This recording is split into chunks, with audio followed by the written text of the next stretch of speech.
Okay, welcome back, and today we are going to continue on with chapter 1, and now we're going to do applications and modeling with linear equations.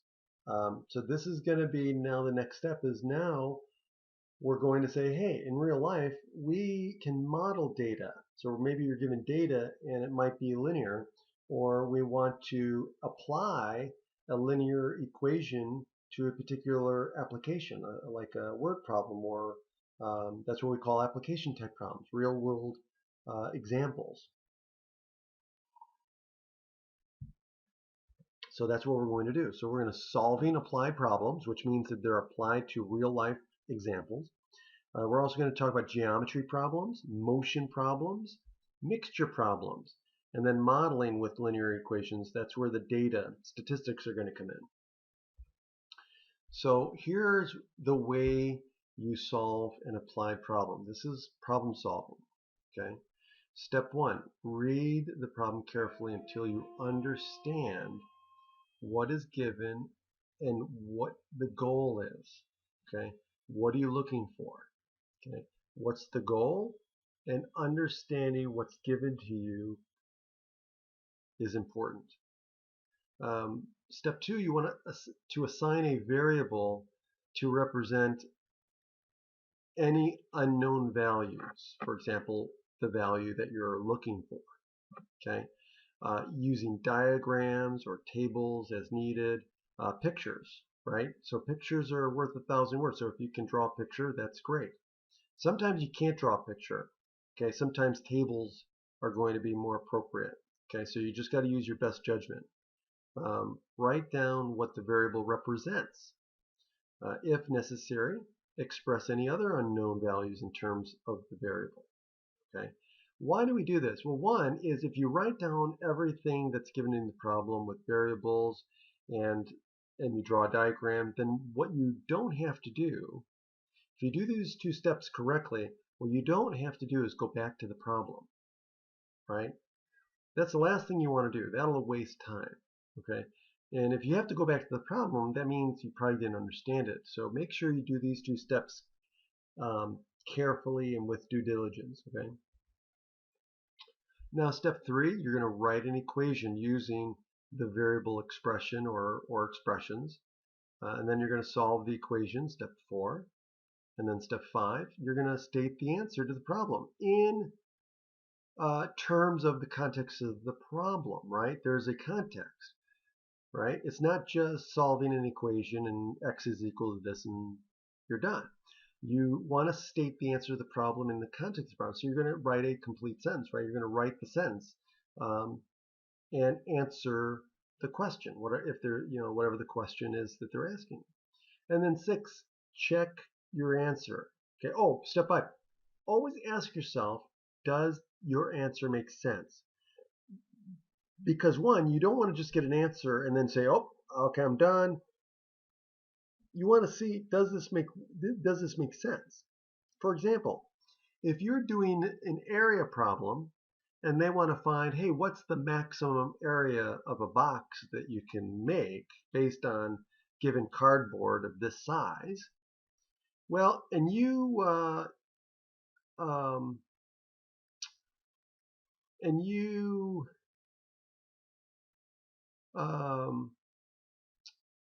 solve the problem and you get a negative area, well, that should raise a red flag because can area be negative?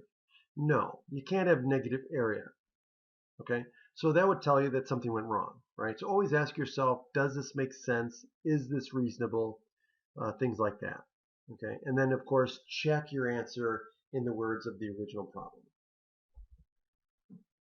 Okay, so here we go. We're going to find the dimensions of a square. So here's what we're given. We're saying if the length of each side of a square is increased by 3 centimeters. Okay, so we don't know what the length of each side is, but we know that it is increased by 3 centimeters. Okay, the perimeter of the new square is 40 centimeters more than twice the length of the original square. Ooh, that's a good one. Okay. find the dimensions of the original square. So this is like problem solving, right? So here, we've got some information here, so we want to make sure we understand this correctly, right? So understand what's going on here. We have an original square. Okay, so one, we understand what a square is, right? Draw the square, you can do that. So what we know is, okay, we want to find the dimensions of the original square, but they give us information about the new square. So let's do that. So we have to find the length of the original square. That's the goal, right?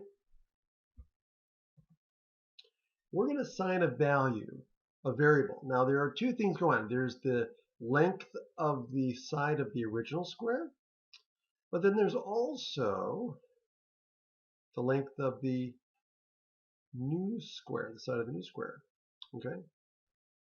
So since the length of the side of the original square is to be found, we're going to obviously use that as a represent that as its length, right? So we're going to use x. Now you don't have to use x. You could use L if you wanted. You could use W. You could use S. Okay, so you don't have to use X. If you want to use a letter that makes more sense to you, go for it. Okay, so here they use X. So we know that since it's a square, this side and this side are equal. In fact, all the sides are equal, right?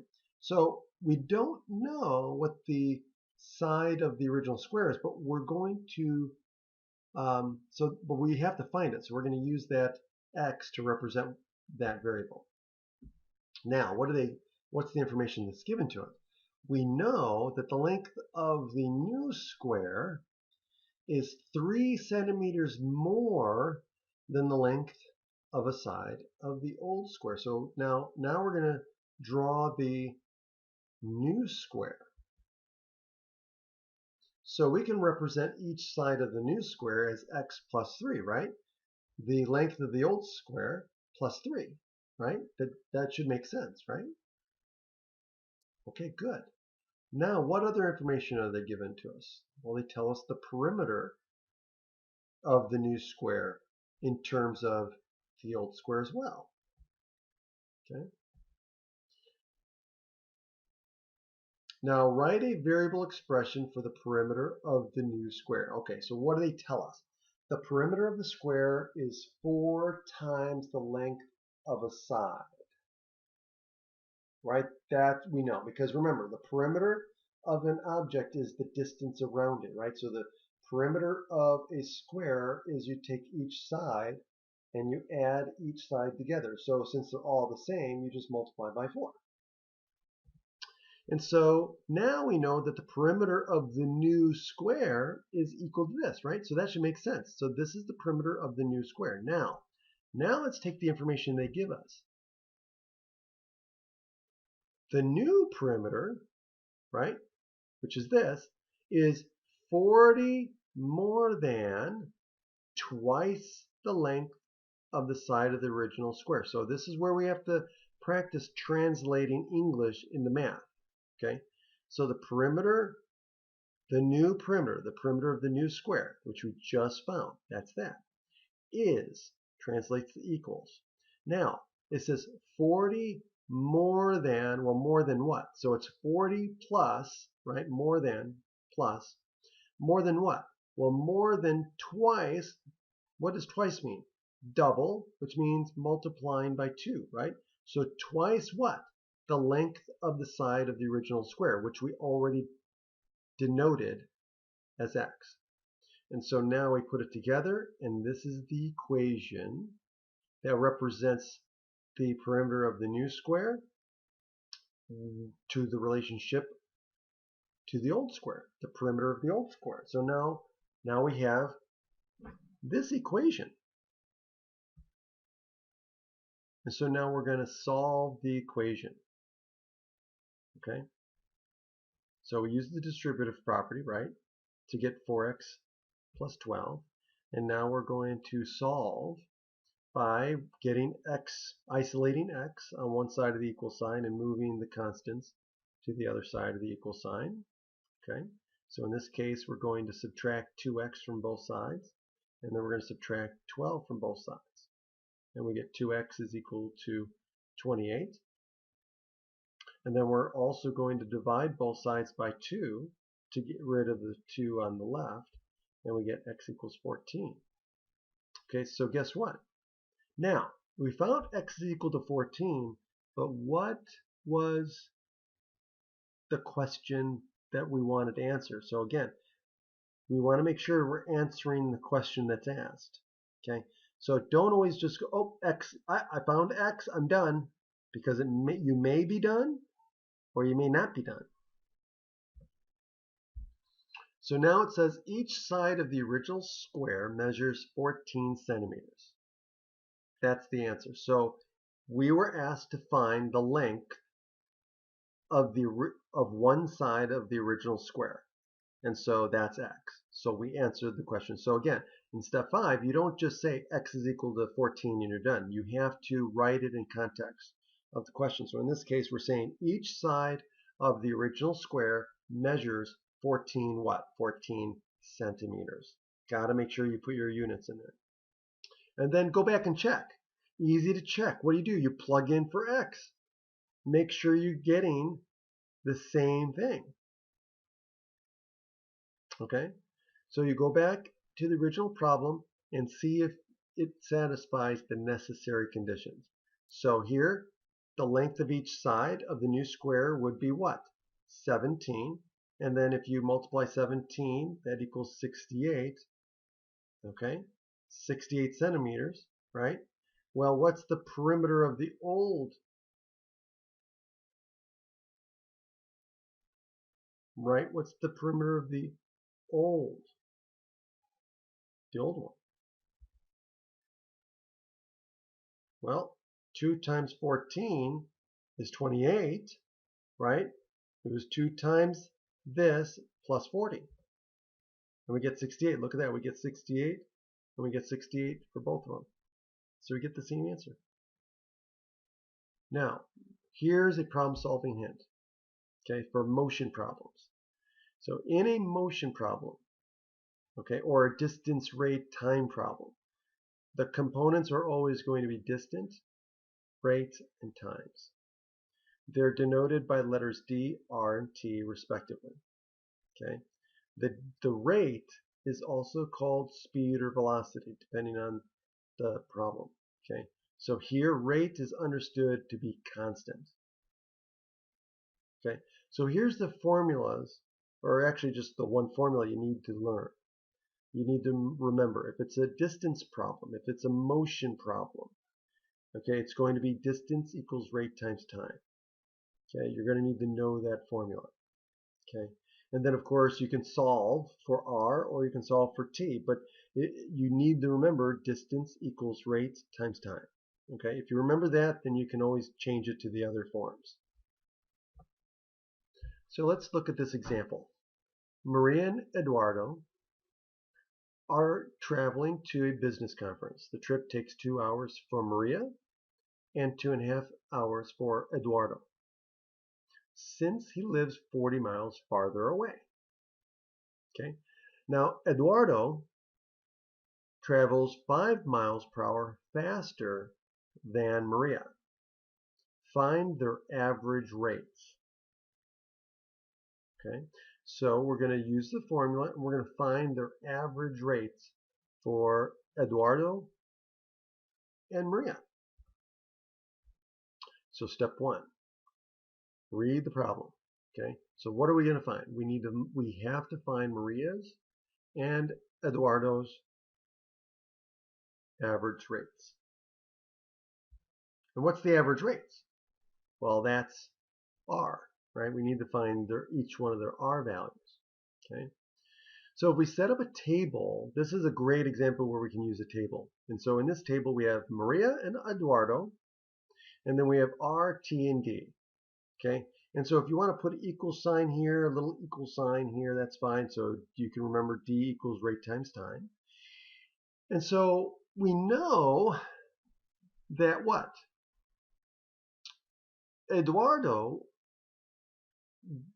goes 5 miles per hour faster than Maria. So in this case, we want Maria's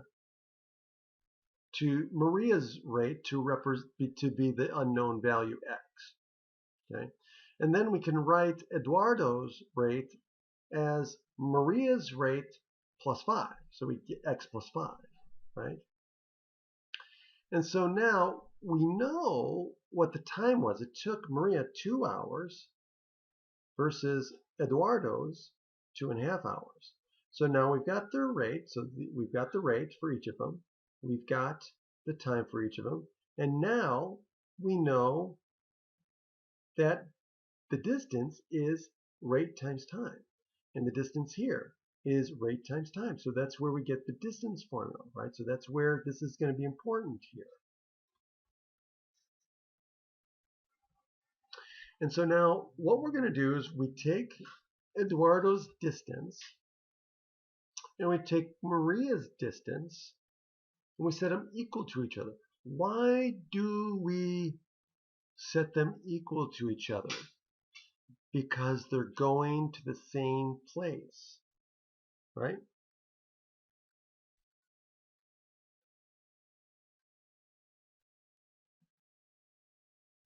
Or not, I'm sorry, they're not going to the same place. We're given information about how much farther they go. Let me go back. Right here. Since he lives 40 miles farther away, but they're going to the same place.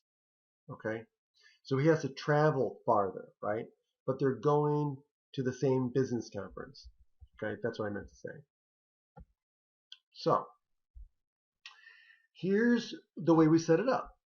They're going to the same place, but here is the distance that Eduardo's traveling.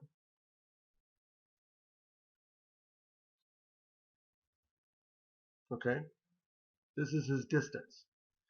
Now, his distance is going to be equal to Maria's distance plus 40 miles more. So Maria's distance is 2 times x. So to make these two distances, to make the equation, we have to take Eduardo's distance that he's traveling, and we know that it's going to be equal to Maria's distance plus another 40 miles, and that gives us our equation. And so now we can solve for Maria's what? Maria's rate. Now I would use, you can use x, but again, you can use whatever variable. If you want to use r for the rate or r sub m for Maria, there's different ways of doing it, but this is fine. And so now we're going to use the distributive property. Okay, so we distributed the 2.5 and we get this. And now what we're going to do is we're going to combine, we're going to isolate the x variable, and then we're going to put the constants on the other side and then start simplifying this thing. Okay, so I'm going to subtract 2x from both sides and then subtract 12.5 from both sides. And so when we do that, we get 0.5x equals 27.5, and we end up with x equals 55, because dividing both sides by 0.5 is the same as doubling. So we get 55. So x is equal to 55. Now, that means Maria's rate was what? 55 what? Miles per hour. So that was her average rate, right? So she was going an average of 55 miles per hour to get to the business conference. And so what was Eduardo's average rate? Well, we know he was going 5 miles faster, 5 miles per hour faster. So that means Maria's rate, average rate, was 55 miles per hour, and Eduardo's rate was 60 miles per hour, and that's the answer. And then again, check, and the diagram shows that the conditions of the problem are satisfied. Okay, so if we show the distance here, 2 times 55 is 110 miles per hour, or 110 miles, and then we take Eduardo's distance, 2.5 times 60 is 150. Well, that is definitely a difference of 40 miles, and so it checks. And here's another hint. So this is regarding mixture problems.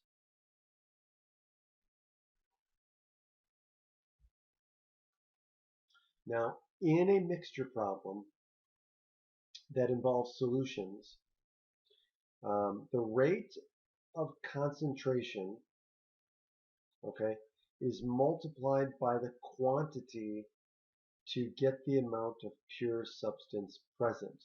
Okay, so if we want to know how much salt is in a solution, a saltwater solution, let's say, we have to know what the concentration is, right? That's going to give us a rate, if you will, or a percentage, but we want to know the concentration of salt, and we want to, and then multiply that by the amount of solution we have, right? The volume or the what we have. So if we multiply those together, we will get the total amount of salt or whatever the substance is that's dissolved in the solvent. Okay. So the rate of concentration or the percentage of concentration is multiplied by the quantity to get the amount of pure substance present. Now, the concentration of the final mixture must be between the concentrations of the two solutions. You cannot mix two solutions of two different concentrations and get something that has more than the largest concentration, and it can't be less than the least concentration given. Okay, it has to be somewhere in between because it's like an averaging sort of thing. So here's an example.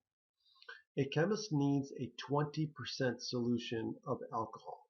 Okay, so that's what he needs. He needs 20% solution of alcohol. What she has is a 15% solution on hand, as well as a 30% solution. How many liters of the 15% solution should she add to the 3 liter solution of 30% solution to obtain her 20% solution? Okay, that's the question, right?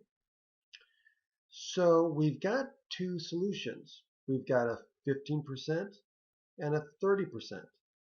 So we're going to have to use two different variables, one to represent the amount of 15% solution that's used and the amount of the 30% solution that is used.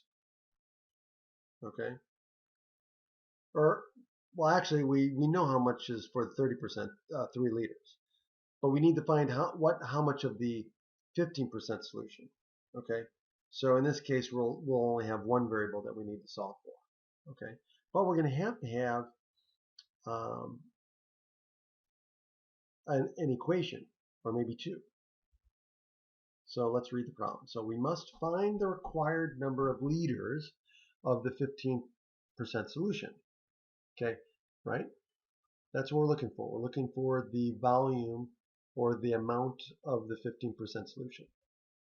So let's set up our table. Okay, so if we set up our table, we've got the strength, right? So this is our two solutions. We've got a 15% solution and a 30% solution. And our goal is we need a 20% solution. Now here are the liters of solution. So we know we have 3 liters of the 30%, but we don't know how much of the 15% that we need. Okay, but we know that for the 20% solution, we're going to have x plus 3, right? So because we're going to add these together, right? So we're going to add these together to get this. So this is the total amount of volume of the 20% solution that we'll end up having. Now, liters of pure alcohol, though. Okay. Well, we want 20% alcohol, so we want 20% of this to be alcohol. So we're going to multiply across because so the amount of alcohol in this amount is going to be 15% times this volume. Okay, because we're using the formula. concentration times volume gives us the amount of the substance in the solution. So that's the first one. And then for the 30% solution, we're going to do 3 times 0.3. And this is going to give us the total amount of alcohol in the 30% solution. Okay. And then for the 20%, well, we're going to do the same thing. So it's going to be 0.2. Notice that we changed all these to decimals. Okay. And then so we had 0.2 times x plus 3. So now, this plus this, okay, has to equal this. Does that make sense? Okay, because the amount of alcohol here and the amount of alcohol here has to be the same when we add them together. It's not going to change. It has to be the same amount of alcohol, right? So the only difference is now it's going to be 20% solution. Okay, so now we've got an equation that we can set up.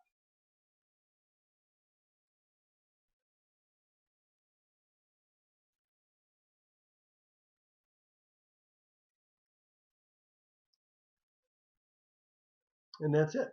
Okay, so here's our equation, right?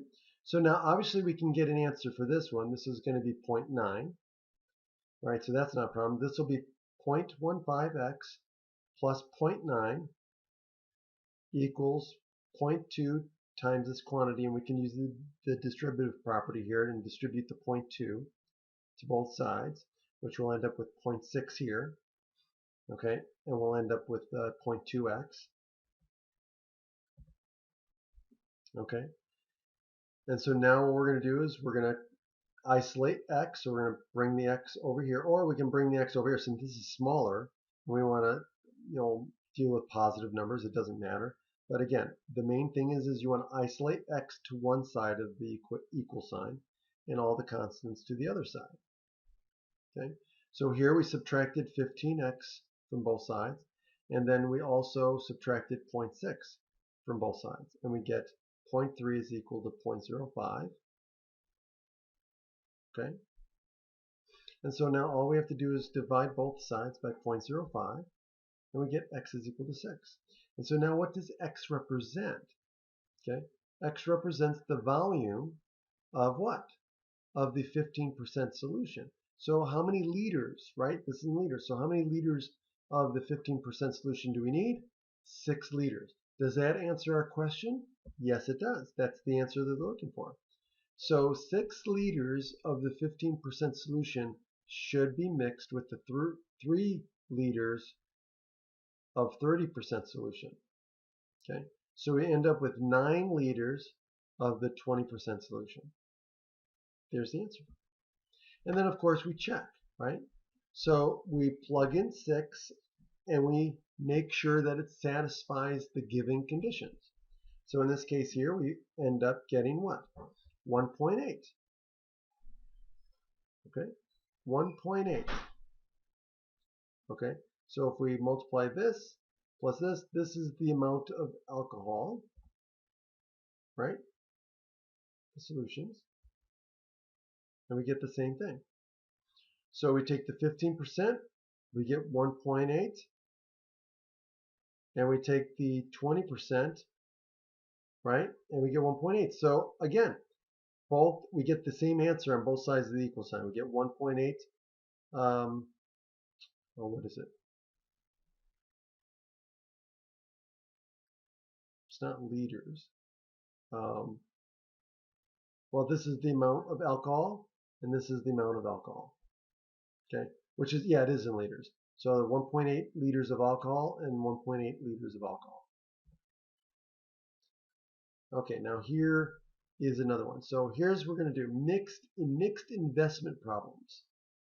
We're going to multiply each principal by the interest. So let's say we've got 2 amounts in 2 different bank accounts, and they're earning 2 different interest rates. Very similar to the mixture problems that we just did. Okay, so we're going to multiply each principal by the interest rate to find the amount of interest. Okay, very similar to what we just did with mixture and concentration. So here we go. So it says an artist has sold a painting for $410,000. He invests a portion of the money for 6 months at a 2.65% interest rate, and the rest for a year at 2.91% interest rate. His broker tells him the two investments will earn a total of $8,761. How much should be invested at each rate to obtain that amount of interest? Okay. So we've got some information here, right? So this is the amount he's dividing up, right? So we know his total amount that he's investing, his total principal amount is this, right? And so, and we know he's investing for 6 months or half a year. Okay. And they're also, no. Actually, it says he invests a portion of the money for 6 months at this one, and then the rest for a year at 2.1%. Okay, so one is for 6 months, the other one is for a year. Okay, so now we've got to figure out what are the two amounts that he needs to invest in both of those accounts in order to reach or have this amount of interest earned.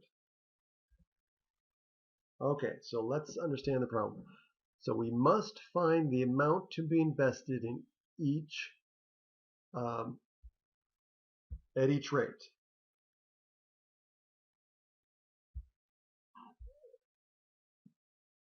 Okay, that's what we need to find. How much money are we going to invest at each rate? So again, let's set up our table. So let X equal the dollar amount to be invested for 6 months. So we got to pick one, right? So X is the amount invested for 6 months at the 2.65%. So that means we've got how much money left over for the other account? Well, it's going to be 410,000 minus whatever we invested over here. So it's going to be this amount, whatever that turns out to be. Okay, so now we've got a way of representing both amounts using a variable. So now we've got to figure out what's going on here. So first of all, we know we've got X amount invested in this account, and that account gives us an interest rate of this amount, okay, as a percentage. So we're going to want to make sure we change this to a decimal. And how many years are we going to invest in? Well, half a year. So the amount of interest using our interest formula, I equals PRT, we get our P, which is this is our principal, our interest rate, and then our time, right, which is half a year. So this represents the amount of interest in the first account. Now we're going to do the same thing. This is our principal for the second account. This is our rate, so it's 0.0291. And this is our number of years. And so now this amount, this formula here, this calculation, represents the amount of interest earned on the second account. Well, we know that both of these interest amounts have to add up to what?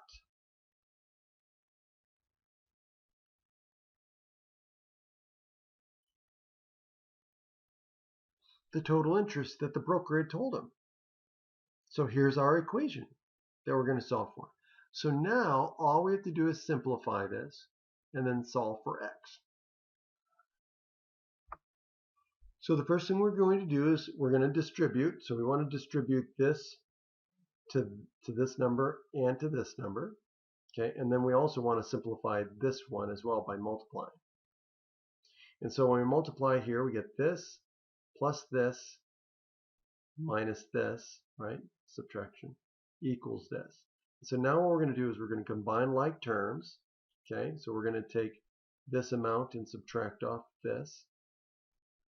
And then we're also going to subtract this amount from both sides.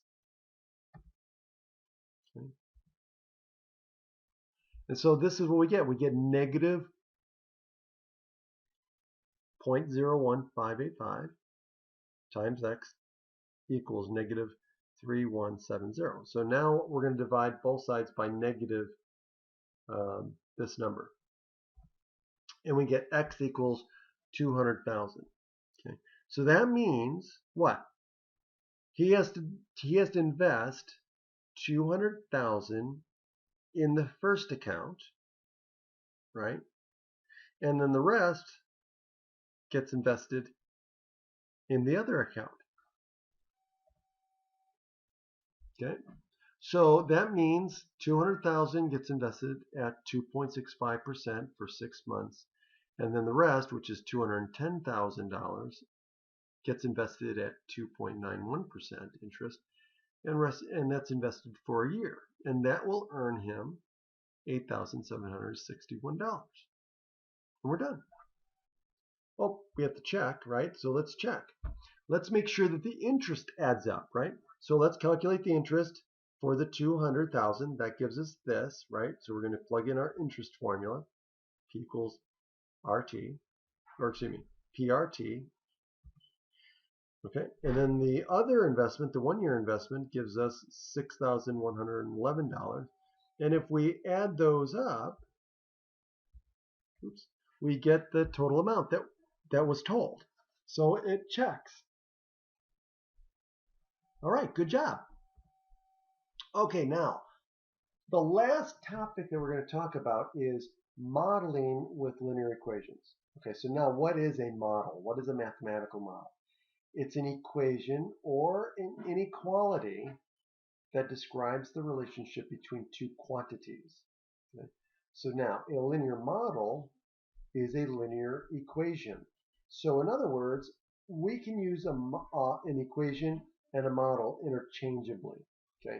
So if I use the term linear model and I'm like, hey, I want to model the data, let's say, then what I'm saying is I'm trying to find an equation that best represents the data.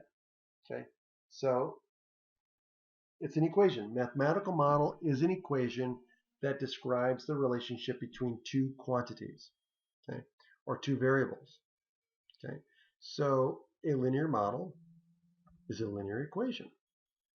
So now it says in this example here, it says if a vented range hood removes contaminants such as carbon monoxide and nitrogen dioxide from the air at a rate of F liters of air per second, then the percent of contaminants that are also removed from the surrounding air can be modeled by the linear equation P equals 1.06 F plus 7.18. Okay, so what is F? F is the number of liters of air per second.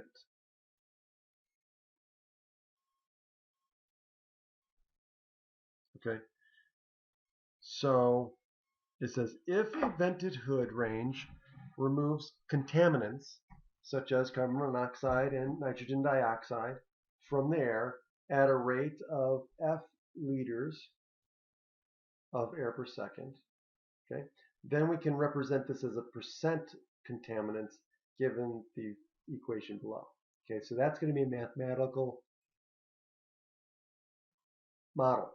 Now it says that this is only good from 10 to 75. If F is from 10 to 75.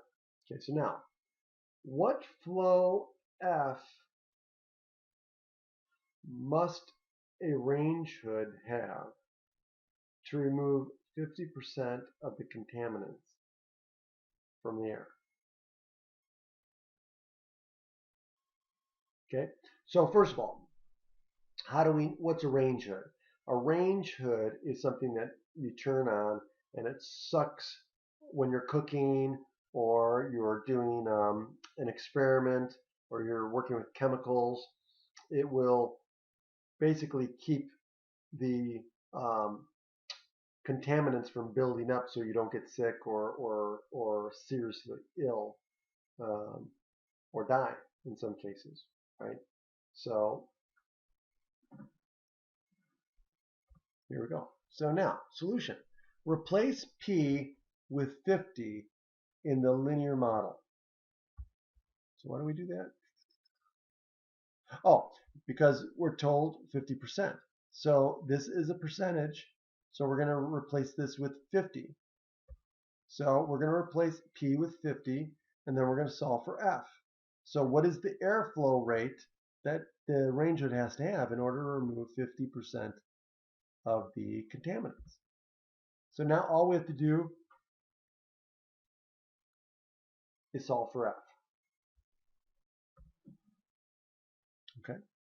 So now we're just going to isolate F and move everything over. So I'm going to subtract 7.18 from both sides, and then I'm going to divide by 1.06. And so I get F is approximately 40.40.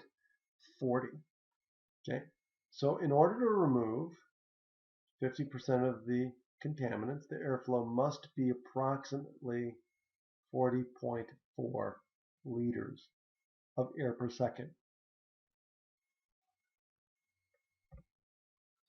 Okay, now what about this? So here we're going to model healthcare costs. It says the projected per capita, that means per person, right? That's per capita means per person, okay? Healthcare expenditures in the United States where Y is in dollars and X is in years after 2000. So X represents the number of years after 2000. So if X is 1, that represents 2001. If X is 3, that's 2003. If X is 26, then that's 2026. Okay? So, and it's going to be modeled by this equation. It's a linear model. Now the question is what were the per capita healthcare expenditures in the year 2010? Well, what are we going to plug in?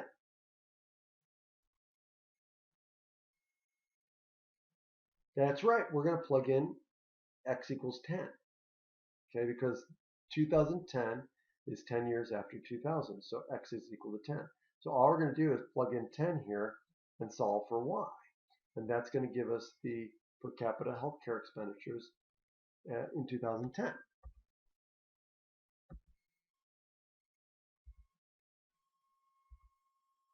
And so the expenditures were $8,401 per person in the United States in 2010.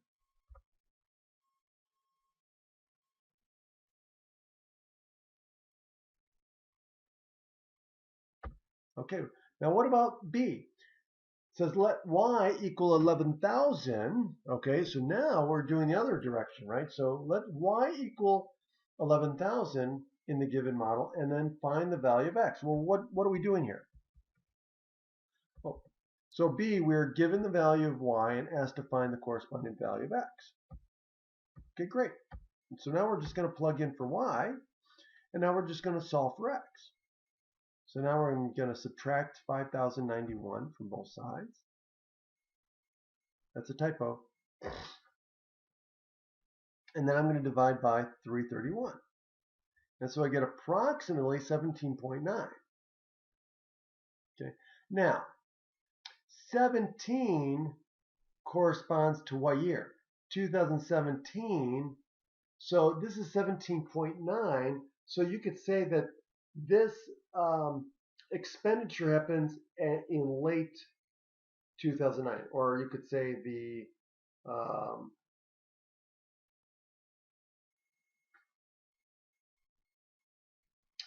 end of 2017, okay, or almost 2018, but definitely happened in 2017, okay.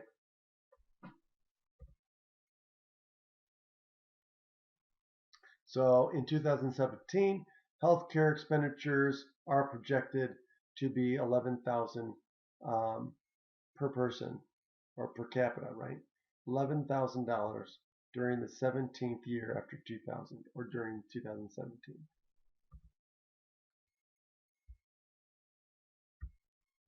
Okay, so that is the end of this section, and please make sure you're taking good notes, and also make sure that you're filling out any guided notes or any handouts, and also make sure you're writing down questions. If you have a question that pops in your head while you're watching this, jot it down. Bring that to class. Email me. Okay? And then make sure you practice and be ready to practice in class, and just bring your questions, and we're going to jump right in and make sure that you understand this stuff. Okay? So until then, have a great day, and I will talk to you later. Bye-bye.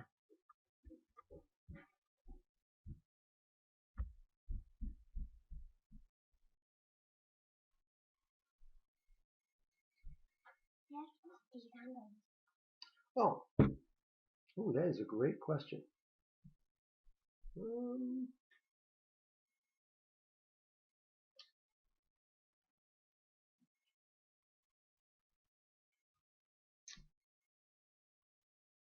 It looks like it might be a growth, because there's some